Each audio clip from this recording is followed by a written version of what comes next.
Hello everyone and welcome to Java Forever class.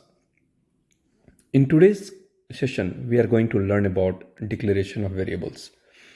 We will cover a couple of concepts, very important. One is, what happens if you don't declare a variable? Second, what is the right way to declare a variable? And third, what are the variations of declaring a variable? Let's look into each quickly. The first thing is, it is important that you declare a variable. Let's take an example. In today's example, we are going to look into, and let's say I declare a variable called a, and I'm not declaring the data type intentionally right now. Let's say I declare a variable called a equal to 10, and then I declare a variable b, and I say that's a multiplied by 2. I'm taking the value of a, multiplying by 2, and calculating value of b. Now what happens when processor is executing this code? Remember again the hotel example.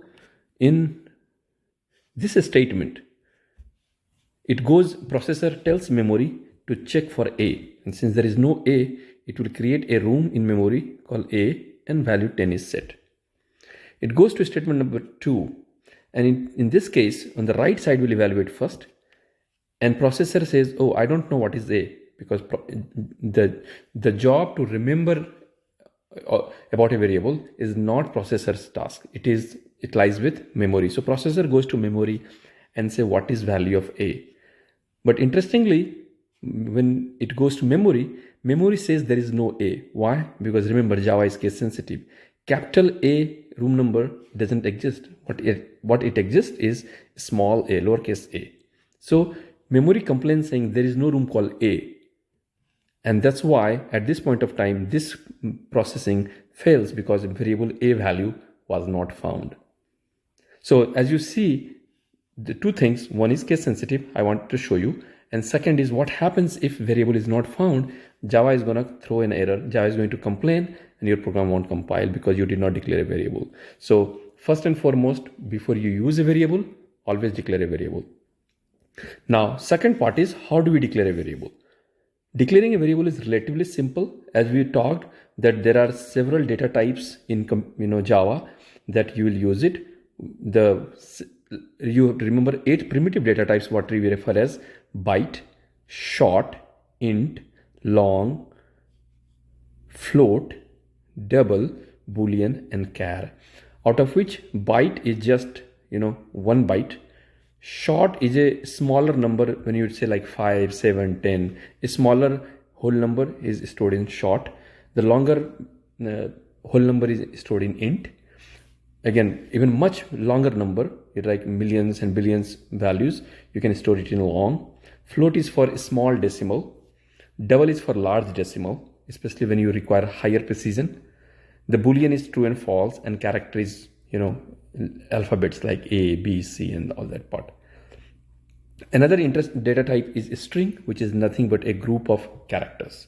And we already saw in the last class. So when you declare a variable, you always say int, and let's say x equal to 5. And of course, you put semicolon at the end. Now in this structure, every variable that you declare is more or less comply with this structure. In this structure, you will notice that we are talking about, this is the data type. This is your variable name, and this is your value of the variable. And this is pretty standard structure. Now you can do it in 2 ways. You can do it 2 ways. I can first declare and then set an initial value, also referred as initialization. So I can say int x in one line, and I can say x equal to 5 in another line. This is where I'm declaring a value, or declaring a variable, and then I am setting a value, or also called initializing it. I'm setting an initial value of this variable. And both these lines can be combined into a single line by saying int x equal to 5. Now, if you're declaring multiple integer values, you can further go, and you can also say, further int x comma y.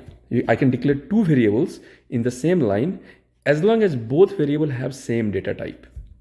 I can also say int x equal to 5 comma y equal to 10. It's sort of a shortcut rather than saying int x equal to 5, in the next line int y equal to 10. I can combine these two into single line as long as the data type is same. Same thing applies with boolean, applies with a string and all the buttons. So this is the a particular variation.